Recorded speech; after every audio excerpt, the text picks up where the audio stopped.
दम बढ़ाए जा, खुशी के गीत गाए जा, ये जिंदगी है कौम की, तो कौम पे लुटाए जा। नमस्ते दोस्तों, स्वागत है आप सभी का आपके अपने YouTube चैनल में जिसका नाम है क्रैक RIMC। तो दोस्तों, आज हम RIMC मैथ्स जून 2012 पार्ट बी का सॉल्यूशन लेके आए हैं। तो अब तक हमने RIMC मैथ्स जून 2009 से लेके जून 2012 के पार्ट ए तक सभी सॉल्यूशंस के वीडियो अपलोड किए हैं। आशा करते हैं कि आपने वो सब वीडियो देखे होंगे और आपके जो भी मन में डाउट्स थे वो क्लियर हो गए होंगे। तो दोस्तों, आपसे गुजारिश है कि आप हमारे इस चैनल को लाइक कीजिए, शेयर कीजिए, सब्सक्राइब कीजिए, साथ ही साथ बेल आइकॉन दबाइए ताकि हर नए वीडियो का नोटिफिकेशन आपको मिलते रहेगा। और आपके दोस्त लोग जो भी RIMC का प्रिपरेशन कर रहे हैं उनको भी हमारे चैनल के बारे में बताइए ताकि उनको भी उनके प्रिपरेशन में मदद मिलेगी। तो चलिए दोस्तों, शुरुआत करते हैं आज के अपने सॉल्यूशन की तरफ। Question number 21, A circular ground has a radius of 56 centimeter. A 7-meter wide road runs on the outside around. Find the area of the road. Okay, तो इसके लिए पहले हम एक फिगर निकालते हैं। तो हमको एक सर्कल दिया है, उसके बाहर एक सर्कल हमको दिया है।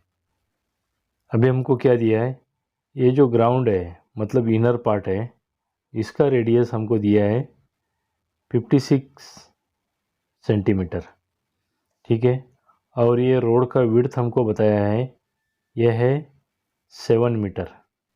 सॉरी, एक्चुअली यहाँ पे ये ग्राउंड का रेडियस भी 56 मीटर ही है, यहाँ पे गलत दिया है, ये नीचे दिया है 56 मीटर और रोड भी 7 मीटर है। तो हमको ये रोड जो दिया है ये 7 मीटर का दिया है। तो हमारा आउटर सर्कल का रेडियस क्या बन जाएगा, हमारा 63 मीटर्स, ठीक है। तो अभी हमको पूछा गया है ये जो रोड है इसका एरिया निकालना है। तो ये रोड का एरिया निकालने के लिए हमको पहले आउटर सर्कल का एरिया निकालना पड़ेगा, उसमें से इनर सर्कल का एरिया माइनस करेंगे तो हमारा एरिया निकल जाएगा, ठीक है। सर्कल का एरिया का रूल है, एरिया ऑफ C1 लिखता हूँ मैं, is equal to pi r square. Pi का वैल्यू आएगा हमारा 22/7।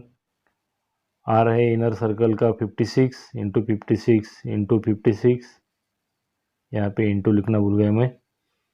तो इसको 7 1 ज़ा 7, 7 8 ज़ा 56, तो ये आएगा हमारा 9856 मीटर स्क्वायर, ठीक है बच्चों। इसके बाद आउटर सर्कल का एरिया निकालते हैं।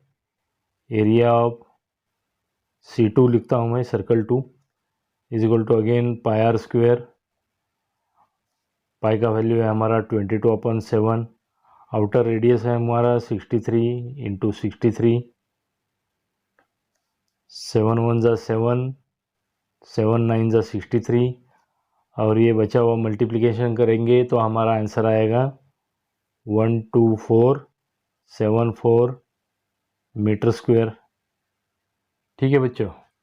अभी area of road is equal to area of outer circle minus area of inner circle. तो चलिए वैल्यू लिखते हैं हम। आउटर सर्कल का एरिया है हमारा 12474 माइनस इनर सर्कल है 9856।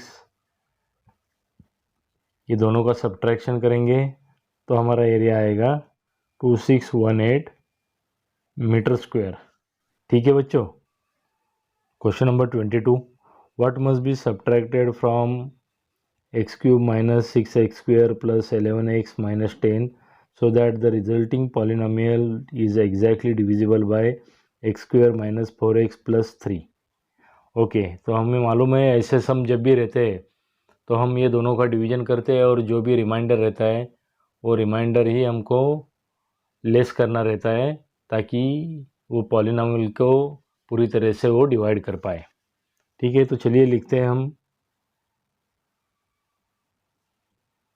x cube minus 6x² plus 11x minus 10 divided by x² minus 4x plus 3।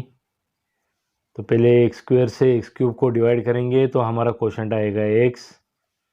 तो यहाँ पे आएगा हमारा x³ minus 4x² plus 3x।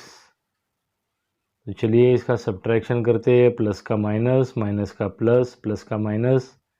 ये प्लस x³ को माइनस x³ कैंसिल हो गया। माइनस 6x² प्लस 4x² तो हमारा आया minus 2x² plus 11x minus 3x तो हमारा आया प्लस 8x। और ये ऊपर का माइनस 10 हम नीचे ले लेते। ठीक है बच्चों, अभी माइनस 2x² को x² से डिवाइड करेंगे तो हमारा क्वोशंट आएगा -2। -2 से इधर मल्टीप्लाई करेंगे तो हमारा आएगा -2x² प्लस 8x माइनस 3 2 ज़ा 6। ठीक है बच्चों, अभी इसका सब्ट्रैक्शन करते हैं। माइनस का प्लस हो जाएगा, प्लस का माइनस, माइनस का plus.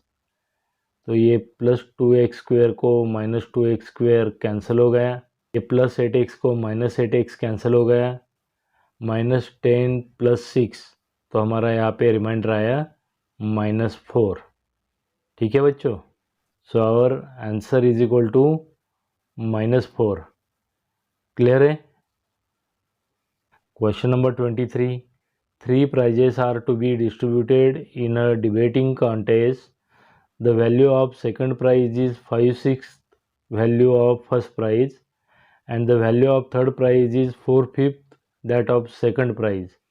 If the total value of 3 prizes is 1500 rupees, find the value of each prize. Okay, तो हमको यहाँ पे सबसे पहले तो कंसिडर करना पड़ेगा let value of first prize is equal to x, therefore value of second prize will become, क्या दिया हमको, second prize is 5/6 of first prize, मतलब हम लिख सकते हैं 5x/6। therefore value of third prize, वो हमें क्या दिया है, value of third prize is 4/5 of second prize. तो सेकंड प्राइज है हमारा 5x/6 और इसका हमको 4/5 निकालना है। ये 5 को 5 कैंसिल हो गए, 2 2 ज़ा 4, 2 3 ज़ा 6, तो ये आया हमारा 2x/3। यहाँ तक क्लियर है बच्चों? तो अभी हमको टोटल प्राइस मालूम है, तो टोटल प्राइस मतलब क्या होगा, हमारा ये तीनों जो वैल्यूज़ है उसका एडिशन होगा। तो इसलिए हम लिखते हैं x plus 5x/6 plus 2x/3 is equal to 1500। इसका एलसीएम निकालते हैं तो एलसीएम आएगा हमारा 6, तो हमारा यहाँ पे आएगा 6x plus 5x plus 4x/6 is equal to 1500. Therefore 15x is equal to 1500 into 6 कितना होगा हमारा 9000. Therefore x is equal to 9000/15 is equal to, division करके हमारा आंसर आएगा 600। ठीक है बच्चों, हमें x का वैल्यू पता चला है तो हम तीनों प्राइस निकालते हैं। हमारा फर्स्ट प्राइस है, first price is equal to x का वैल्यू निकाला है हमने ₹600। ठीक है, सेकंड प्राइस है हमारा, सेकंड प्राइस है 5/6 इंटू एक्स, तो हम करेंगे 5/6 इंटू एक्स है हमारा 600, तो ये 6 1 ज़ा 6, 600 ज़ा 600, तो ये आएगा हमारा ₹500। और थर्ड प्राइज़ है हमारा, third prize is equal to 2x upon 3 is equal to 2 upon 3 into x है हमारा 600, 3 1 ज़ा 3, 600 डिवाइडेड बाई 3 200, 200 इंटू 2 ₹400। ठीक है बच्चों, so our answer is equal to ₹600, 500 and 400। Clear है बच्चों? Okay. Question number 24, Aman Gupta bought 2 TV set for ₹42,500. He sold one at a loss of 10% and the other at a profit of 12%. If the selling price of each TV set is the same, determine the cost price of each set. Okay, तो चलिए इसके लिए पहले तो हम consider करेंगे let cost price of first TV is equal to ₹X, therefore CP of second TV कितना बन जाएगा हमारा, दोनों का कॉस्ट प्राइस दिया है हमको 42,500, मतलब हमारा वो बन जाएगा 42,500 माइनस ₹X। ठीक है, अभी हमको दिया है कि फर्स्ट टीवी उसने 10% लॉस पे बेचा है, तो एसपी ऑफ फर्स्ट टीवी क्या हो जाएगा हमारा, कॉस्ट प्राइस है X, लॉस है 10%, मतलब वो हो जाएगा हमारा 90X अपॉन ₹100 बराबर। और वैसे ही एसपी ऑफ सेकंड टीवी क्या हो जाएगा हमारा, उसमें उसने क्या किया है 12% प्रॉफिट लिया है, तो वो हो जाएगा हमारा 42,500 माइनस X इंटू 112 अपॉन 100। ठीक है बच्चों, अभी हमको क्या दिया है, दोनों का एसपी सेम है बराबर, तो हम लिख सकते हैं 90X upon 100 is equal to 42500 minus X into 112 upon 100। ठीक है, तो यहाँ पे ये ज़ीरो को ये ज़ीरो कैंसिल हो गया, 425 100 और 4 से 112 को डिवाइड करेंगे तो हमारे यहाँ पे आएगा 28। यहाँ पे है और हम डिवाइड कर पाएंगे 5 5 ज़ा 25, 5 2 ज़ा 10। ठीक है बच्चों, तो इसको सिंप्लीफाई कर देते हैं, 45X is equal to in bracket 1190000 minus 28X multiplied by 2। ठीक है बच्चों, therefore 45X is equal to 238,000 minus 56X, therefore 101X is equal to 238,000, therefore X is equal to 238,000 divided by 101। इसका डिवीजन करेंगे तो हमारा आंसर आएगा 23,564.36 rupees. ठीक है बच्चों, तो अभी हमको X का वैल्यू पता चला, तो हम दोनों टीवी सेट का वैल्यू निकालते हैं। CP of first TV is equal to X का वैल्यू हमें मालूम है 23,564.36 rupees. Therefore, CP of second TV is equal to 42500 minus X is equal to 42500 minus 23,564.36. इसका सब्ट्रैक्शन करेंगे तो हमारा आंसर आएगा 18,935.64 रुपीज़। ठीक है बच्चों, तो हमारा CP ऑफ फर्स्ट टीवी आया 23,564.36 रुपीज़ और CP ऑफ सेकंड टीवी आया 18,935.64 रुपीज़। ठीक है बच्चों, क्लियर है।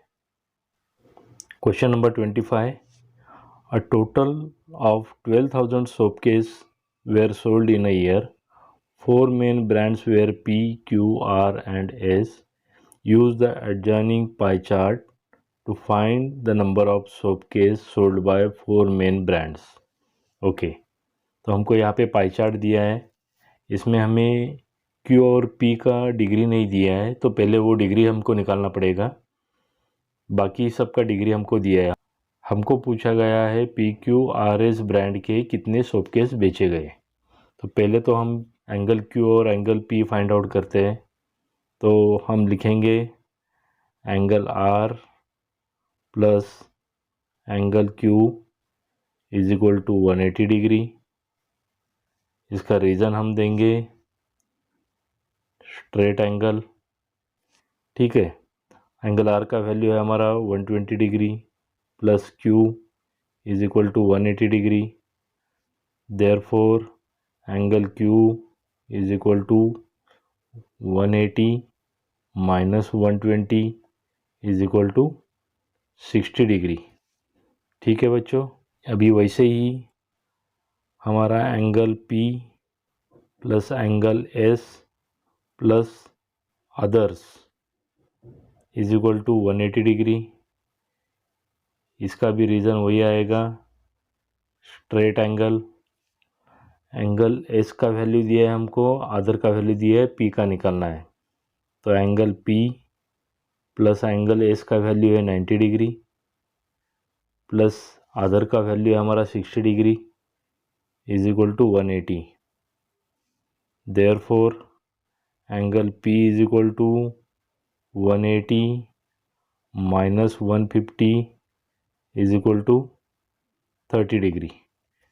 ठीक है बच्चों, हमारा सेंट्रल एंगल का फॉर्मूला है, central angle is equal to value upon sum into 360। Therefore value is equal to central angle into sum upon 360 degree. ठीक है, हमको सम दिया है, sum is equal to 12,000 soap case. ठीक है, यहाँ तक क्लियर है। तो चलिए पहले हम निकालते हैं P का value. P value is equal to, हमारा इक्वेशन है सेंट्रल एंगल, P का सेंट्रल एंगल हमारा है 30 डिग्री। तो 30 इंटू 12,000 अपॉन 360, ये 0 को 0 कैंसिल हो गया। 12 वन ज़ा 12, तो ये 100 बन गया। 12 थ्री ज़ा 36, 3 वन ज़ा 3, 3 टेन ज़ा 30। तो ये वैल्यू आया हमारा P का 1000। अभी हम वैल्यू निकालते हैं Q का। Q value is equal to, Q का डिग्री है हमारा 60 डिग्री, सम है हमारा 12,000 डिवाइडेड बाय 360। ये 360 से हम डिवाइड करेंगे तो 363 और यहाँ पे आएगा हमारा 100। 3 वन ज़ा 3, 3 टू ज़ा 6, मतलब 20, 20 इंटू 100 2000। ठीक है बच्चों, इसके बाद हमको निकालना है R वैल्यू। आर हमारा है 120 डिग्री इंटू सम है हमारा 12,000 अपॉन 360, इसको डिवाइड करेंगे तो यह हमारा आएगा 3, यहाँ पे आएगा 100, 3 1 जा 3, 3 4 जा 12, तो यहाँ पे आएगा 40, 40 इंटू 100 4,000। अभी आखिरी बचा हमारा एस का वैल्यू। एस का वैल्यू आएगा, एस का डिग्री हमको दिया है 90 डिग्री इंटू 12,000 डिवाइडेड बाय 360। 360 से डिवाइड करेंगे तो यहाँ आएगा 3, यहाँ पे आएगा 100, 3 1 जा 3, 3 30 जा 90, 30 इंटू 100, यह है हमारा 3,000। ठीक है बच्चों, यहाँ पे हमको आदर्श का पूछा नहीं है, लेकिन हम आदर्श का भी निकाल लेते हैं। आदर्श वैल्यू इज इक्वल टू, आदर्श का डिग्री दिया है हमको 60 इंटू 12,000 अपॉन 360। 360 से डिवाइड करेंगे तो यहाँ पे आएगा 3, यहाँ पे आएगा 100, 3 1 जा 3, 3 20 जा 60, 20 इंटू 100 2000। क्लियर है बच्चों? तो हमारा आंसर आया, answer is equal to P is equal to thousands of case, Q is equal to 2000 of case, R is equal to 4000 of case, S is equal to 3000 of case. And हमको पूछा नहीं, लेकिन हम लिखेंगे आदर्श is equal to 2000 of case. Clear है बच्चों? Okay, चलते अपने नेक्स्ट क्वेश्चन की तरफ। Question number 26, how much pure alcohol to be added to 400 milli of 15% solution to make it strength 32%। Okay, तो परसेंट का सम है हमारा, तो हमको दिया है पहले कि 15% ऑफ 400 मिली, ठीक है ना। तो इसमें हम 15% ऑफ 400 मिली पहले निकालते हैं। 15% of 400 is equal to 15 upon 100 into 400। ये 2 0 को 2 0 कैंसिल हो गए, तो 15 4 जा 60 मिली। मतलब अभी का जो सॉल्यूशन है उसमें 60 मिली हमारा अल्कोहल रहेगा, ठीक है। अभी हम लिखते हैं let alcohol to be added be is equal to x milli, ठीक है। तो अभी हमारा रेशो बन सकता है 60 plus x upon 400 plus x is equal to, हमको कितना परसेंट बनाना है, 32 आउट ऑफ 100, ठीक है बच्चों। यहाँ पे हम 4 से डिवाइड करेंगे, 4 8 जा 32, 4 25 जा 100। सो हमारा इक्वेशन बनेगा 1500 plus 25x is equal to 3200 plus 8x। Therefore 25x minus 8x is equal to 3200 minus 1500। Therefore 25 में से 8 गए, 17x is equal to 1700।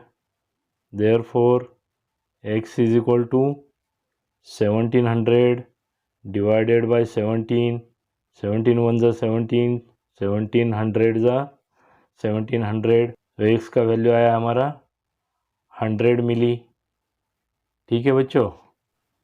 So our answer is equal to 100 मिली। क्लियर है बच्चों? Okay, question number 27, 2 years ago a man was 6 times as old as his son. After 18 years he will be twice as old as his son. What will be the present age of father and his son? Okay, ये question हमको पहले भी एक paper में हुआ है, ये repeat question हुआ है, तो चलिए उसको सॉल्व करते हैं। आपको पता है, पहले हम कंसिडर करेंगे let age of boy before 2 years is equal to x, therefore age of father before 2 years is equal to हो जाएगा हमारा 6x। ठीक है, तो ये 2 साल पहले का उनका एज है, तो प्रेजेंट एज क्या हो जाएगा? Present age of boy is equal to x plus 2 years and present age of father will become 6x plus 2 years. After 18 years, age of boy will become x plus 2 plus 18 is equal to x plus 20 years. And after 18 years, age of father will become 6x plus 2 plus 18 years is equal to 6x plus 20 years. यहाँ तक clear है बच्चों? तो हमने 18 years के बाद के दोनों एज निकाले हैं। अभी हमको क्या दिया है? After 18 years father's age will be twice of his son. Okay, तो हम रेशो लिखते हैं 6x प्लस 20 अपॉन लड़के का एज है x plus 20 is equal to क्या हो जाएगा? फादर का एज ट्वाइस हो जाएगा लड़के के एज से। ठीक है, क्रॉस मल्टीप्लिकेशन करते हैं 6x plus 20 is equal to 2x plus 40, therefore 4x is equal to 20, therefore x is equal to 20 upon 4, 4 1 जा 4, 4 5 जा 20, therefore x is equal to 5। ठीक है बच्चों, तो अभी हमको x का वैल्यू पता है, तो हम बच्चे का और उसके फादर का एज निकाल सकते हैं। Present age of boy is equal to x plus 2 years, x का वैल्यू है हमारा 5, 5 plus 2 is equal to 7 years. ठीक है, और present age of man is equal to 6x plus 2 is equal to 6 into 5 plus 2 is equal to 6 5 जा 30, 30 plus 2 32 years. ठीक है बच्चों, so our answer is equal to son age 7 years and father age is equal to 32 years. ठीक है बच्चों, चलिए चलते अपने नेक्स्ट क्वेश्चन की तरफ। Question number 28, the outer dimensions of a wooden box are 10 centimeter by 8 centimeter by 7 centimeter, thickness of wood is 1 centimeter, find the total cost of making the wooden box if the wood cost ₹2 per cubic centimetre. Okay, तो हमको एक wooden box का dimension दिया है, तो इसमें हमें would का वॉल्यूम निकालने के लिए बॉक्स के आउटर वॉल्यूम से बॉक्स का इनर वॉल्यूम माइनस करना पड़ेगा, और बाद में जो वॉल्यूम बचेगा उसको ₹2 से मल्टीप्लाई करना पड़ेगा। तो पहले तो हमको आउटर डायमेंशन दिए है, L is equal to 10 centimeter, breadth is equal to 8 centimetre and height is equal to 7 centimeter. तो अभी हमको मालूम है वो वुडन प्लैंक का थिकनेस है 1 सेंटीमीटर, मतलब उसका इनर डायमेंशन बन जाएगा L is equal to 10 minus 2 8 centimeter, B is equal to 8 minus 2 6 centimeter and H is equal to 7 minus 2 means 5 centimeter. हमने 2 क्यों माइनस किया? क्योंकि दोनों बाजू वो वुडन प्लैंक आएंगे, इसके लिए हम 2 वुडन प्लैंक का थिकनेस माइनस किया। ठीक है, अभी कैलकुलेट करते हैं outer volume of box. Box मतलब क्या है हमारा क्यूबॉइड। क्यूबॉइड का वॉल्यूम क्या आता है हमारा एल बी इंटू एच।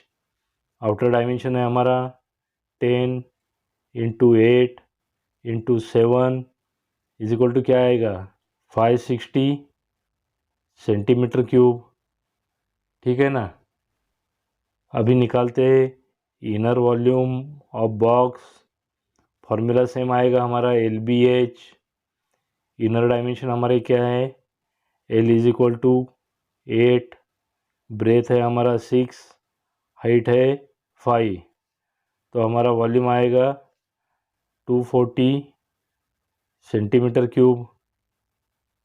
चलिए तो अभी volume of wood is equal to outer volume of box minus inner volume of box. Outer volume है हमारा 560 माइनस इनर वॉल्यूम है हमारा 240। इसका सब्ट्रैक्शन करेंगे तो हमारा आंसर आएगा 320 सेंटीमीटर क्यूब। हमें कॉस्ट ऑफ वुड दिया है 2 rupees per cubic centimetre. Therefore cost of wood is equal to 320 into 2 is equal to rupees 640। ठीक है बच्चों। So our answer is equal to 640 rupees. Clear है। ओके चलते अपने नेक्स्ट क्वेश्चन की तरफ। Question number 29 construct a rhombus whose diagonals are of length 8 centimetre and 10 centimetre. Okay construction का question है। बहुत ही आसान क्वेश्चन दिया है हमको। इसके लिए तो पहले हम एक हॉरिजॉन्टल लाइन ड्रॉ करेंगे। ये लाइन पे हम एक पॉइंट लेंगे यहाँ पे बी। पॉइंट बी से स्केल की मदद से या कंपास की मदद से 10 सेंटीमीटर पे दूसरा पॉइंट लेंगे डी। तो ये हो गया हमारा 10 सेंटीमीटर। ठीक है। फिर कंपास में हम 7 से 8 सेंटीमीटर का माप ले लेंगे। पॉइंटर कंपास का पॉइंटर हम बी पे रखेंगे और ये लाइन के दोनों बाजू हम आर्क मारेंगे। ठीक है। अगेन सेम माप रख के पॉइंटर डी पे रखेंगे और ये आर्क को इंटरसेक्टिंग दूसरा आर्क मारेंगे। ठीक है। तो ये हमारा परपेंडिकुलर बाइसेक्टर बन जाएगा।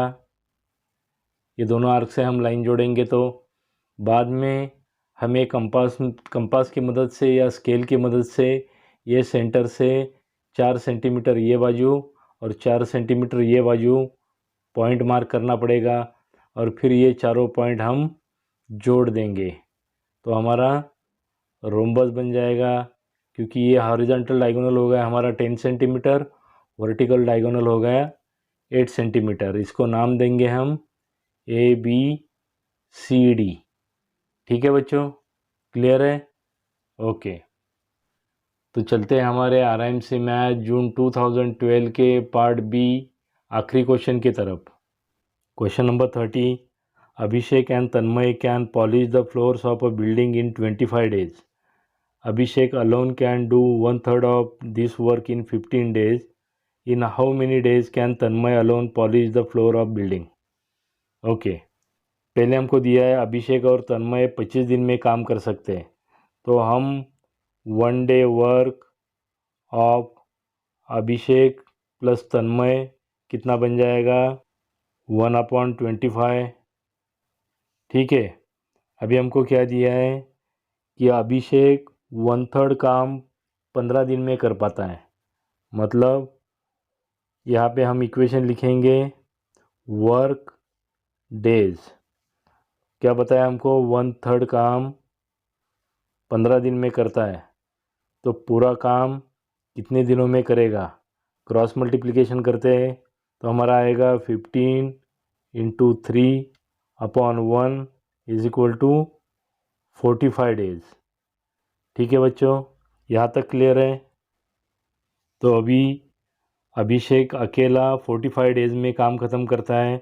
मतलब अभिषेक का 1 day वर्क कितना होगा हमारा 1/45। ठीक है।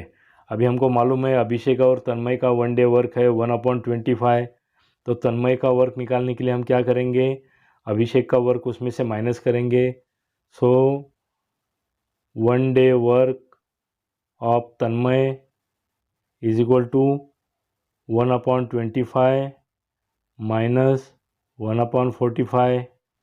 ठीक है, ये 25 और 45 का एलसीएम निकालेंगे हम, तो एलसीएम आएगा हमारा 225। 25 9 ज़ा 225 माइनस 45 5 ज़ा 225, तो हमारा इक्वेशन बनेगा 4/225। तो ये आ गया तन्मय का 1 day work. Therefore Tanmay will finish work in 225/4 days. इसको हम और सिंप्लीफाई करते हैं तो हमारा आएगा 56 होल ज़ा 1/4 डेज। क्लियर है बच्चों? So our answer is equal to 225/4 days और 56 होल ज़ा 1/4 डेज। क्लियर है बच्चों? ओके, तो बच्चों इस तरह से हमारा RIMC मैथ्स जून 2012 पार्ट बी सॉल्यूशन ख़त्म हुआ। आशा करते हैं कि आपको सब समझ में आए होंगे। अगर फिर भी आपके मन में कोई डाउट है तो आप हमें कमेंट बॉक्स में लिख सकते हैं या हमें मेल कर सकते हैं crackrimc@gmail.com पे। तो बच्चों आखिर में ज़रूर बोलूँगा, ऐसे ही RIMC रिलेटेड वीडियोस देखने के लिए हमारे चैनल को लाइक कीजिए, शेयर कीजिए, सब्सक्राइब कीजिए, साथ ही साथ बेल आइकॉन दबाइए ताकि हर नए वीडियो का नोटिफिकेशन आपको मिलते रहेगा। और बच्चों आपके जो दोस्त लोग RIMC का प्रिपरेशन कर रहे हैं उनको भी हमारे चैनल के बारे में बताइए ताकि उनको भी इस सुविधा का लाभ मिल सके। तो चलिए दोस्तों, मिलते हैं अपने अगले वीडियो में। Thank you.